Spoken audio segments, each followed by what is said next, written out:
17 News is your local election headquarters, and tonight we are going one-on-one with one of the major candidates in the race for one of California's 2 U.S. Senate seats. 17's Capitol correspondent Eitan Wallace sat down with Democrat Katie Porter today about her issue priorities and her message to California voters as we approach the elections in 2024.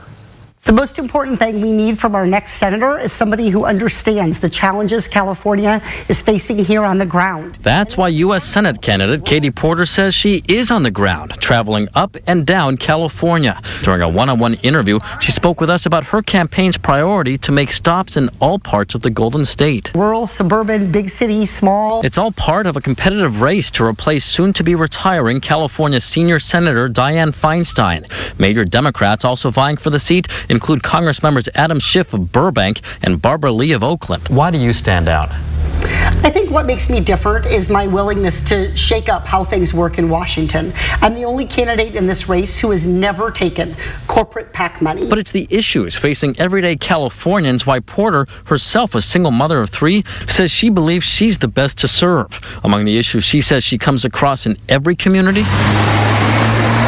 homelessness. So what do you say to Californians who see the government spending billions of dollars to address homelessness but don't see many results? That is really the tip of a much, much bigger housing affordability iceberg. So we can spend the money to put people who are experiencing homelessness into permanent supportive housing, but if we don't fundamentally make a big federal investment in making sure workers can afford housing, we're just going to continue to see that population grow and change. As for her visits in the Central Valley, Porter says she made clear to highlight her goal to transition away from fossil fuels, all in a region where oil production is front and center and a large driver of the economy. What is your message to the tens of thousands of Californians in the Central Valley who work in the oil economy and make their livelihood based on that? California is going to continue to need to have an all-of-the-above energy approach, but we're also going to need to make that transition.